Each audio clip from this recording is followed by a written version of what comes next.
name's Victoria Young. I'm General Manager of Europe for YESto.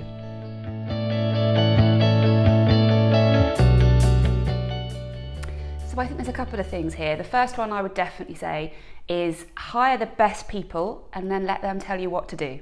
I found that incredibly useful. Get some great people into your business that really understand your organisation, your culture, support them, develop them, but really give them the opportunity to bring insights and new ways of thinking into your organisation. It's incredibly helpful. The other area I'd call out is resilience. And I guess being more serious for a second, it can be quite lonely at the top sometimes, and therefore really identifying how you manage your energy, how you keep your resilience up, and how you use a network of people around you, and also to make sure that you're supporting your team through all those times with moments to celebrate success. The main things I look for when recruiting, especially in a challenger brand, is people that have the agility and the entrepreneurship to really come in. I think what's really interesting, having been through this process, is that I've interviewed quite a few people now who really think they're comfortable with the dynamic of working for a challenger brand. But when you probe under the surface, what you start to find is actually the security blanket of a big organisation isn't there.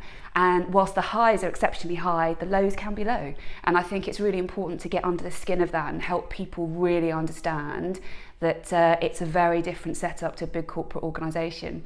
So that's definitely one area I really focus on. And then I guess the second would be a bit of self-awareness as well, because it's so helpful to really understand what makes you tick and how you come across to others. So the question I always ask is, what's the toughest feedback you've ever had? And really probe that self-awareness and just hear how people have absorbed that, why it's been so tough for them, and how they've taken action accordingly. So for me, this one is really easy to answer actually. It's ask for help. Always ask for help, because I've learned right the way through my career and right the way through my personal life actually, that this sense of coming across that you're in control and you don't need to ask anyone for help, and it could look bad if you don't, is actually really defeating, self-defeating. And so what I've really tried to do is learn from that and understand that people are there to help you.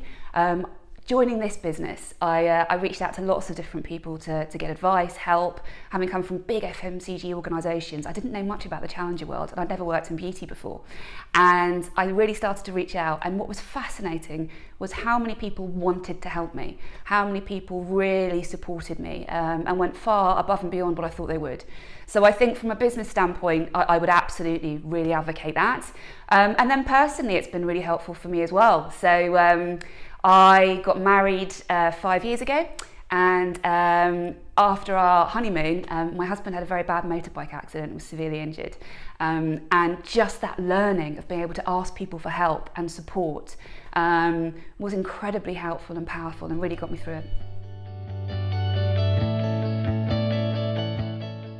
So of my achievements to date, the ones I'm most proud of all relate to YESto. I'm really thrilled to have recruited and got a fantastic team around me that have great credentials as a team, but really embody the YESto culture, and they go out there and they make it happen. And I'm really proud of that. And I'm really proud of the success that we've achieved in the last 12 months. We doubled our turnover year on year, and we've grown our distribution points by 88%. Really pleased with that.